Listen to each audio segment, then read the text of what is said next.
Në ditën e sotme unë do të gatuaj një supë me perime dhe këto janë kunguj dhe karota, edhe gjithë këto përbërësit e tjerë. Po përpara se të filloj me përgatitjen e supës për ditën e sotme, do doja nga zemra të përshëndesja të gjithë miqtë e mi të kanalit tim në YouTube, gjithashtu miqtë që kam në Facebook, në faqen time në Facebook edhe në Instagram.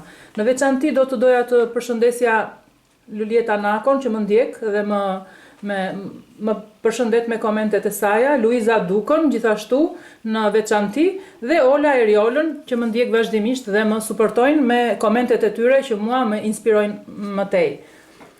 Tani do të filloj me përgatitjen e supës për ditën e sotme me kunguj dhe karota. Do të më duhen 3 kunguj, 3 karota, 1 kokër limon, 1 qep mesatare, 1 thelpi urdhër, ky është paksa i madh, 2 tufa me majdanoz, shumë pak kopër, 1 filxhan kafeje me oriz për supë, 1 lug kafeje me spec i kuq, është i ëmbël, nuk është djegës, 1 lug, këto të dyja janë nga 1 lug çaj, kurse këtu kemi 1 majluge me piper të zi. Kjo është kripa dhe kemi gjithashtu edhe 2 fileto me gjoks pule. Do ta bëjmë me fileto pule sot, supën. Gjithashtu kemi edhe 2 fileto pule. Edhe 4 lug me vaj për gatim. Do të merremi në fillim me pastrimin e perimeve. Do t'i heqim pjesët e skajshme, gjithashtu do të pastrojmë edhe lëkurat. Dhe do t'i grim në rende. Pasi kemi grir kungujt dhe karotat në rende, nga ana më e madhe e rendes, i kemi gati. Gjithashtu kemi grir edhe fileton e pulës në pjesë të vogla, shumë të imët. Kemi grir edhe qepën, edhe urdhrën. Këtu në tenxhere do shtojmë 4 lug me vaj. Vaj i zakonshëm për gatim.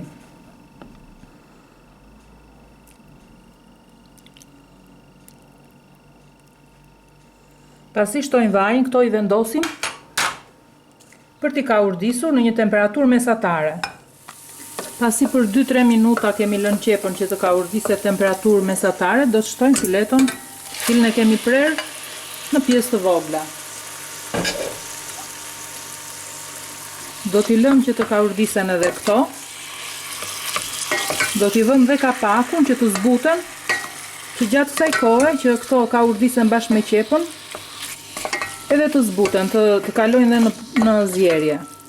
Pasi kemi vendosur kapakun në tenxhere, si japi mundësi mishit të pulës që të lëshojë gjithë lëngjet dhe në një temperaturë të ulët është më mirë sepse zjen zbutet, që mos i vëm perimet bashkë me mishin sepse kalon një kohë gjatë. I japim një zjerje të lehtë në lëngun e tij derisa ta thaj fare këtë lëngun. Kjo ndihmon mishin e pulës që edhe të zbutet dhe pastaj perimet të kenë një kohë zjerje më të vogël. Pasi i kemi lënë 8 deri në 10 minuta, saqë lëngjet që ka lëshuar filetua e pulës nuk janë më, kanë avulluar, gjithashtu kjo është zbutur paksa, do të shtojmë karotat dhe kungullin. Do t'i përziejmë për disa minuta dhe këto së bashku, për 1 minutë, 2 minuta, dhe më pas do t'i shtojmë ujin. Pasi kemi përzier të gjitha bashkë, mirë, me lug druri, do të shtojmë ujin. Gati 1,5 litër me ujë.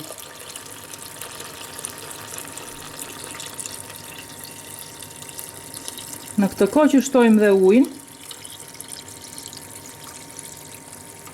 do t'i vëmë kapakun dhe do t'i lëmë 20 minuta që të zjejnë. Gjatë kohës që këto zjejnë, në një gotë me ujë, do të hedhim orizin, do ta shplajmë disa herë dhe do ta lëmë në ujë derisa të zjejnë perimet.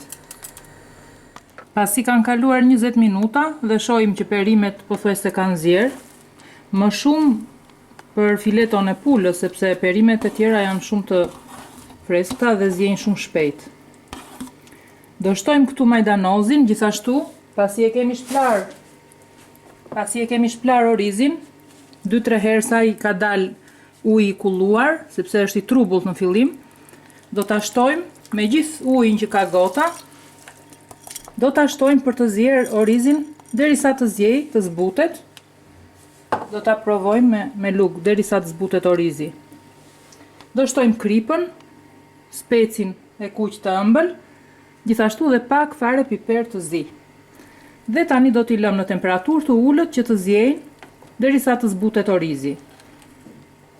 Dhe ja ku e kemi të përfunduar supën me kunguj dhe karota, pasi zien orizi, ne do ta heqim nga zjarri dhe do ta lëmë për 10 minuta që të ftohet. Më pas ne e servirim dhe e kemi gati.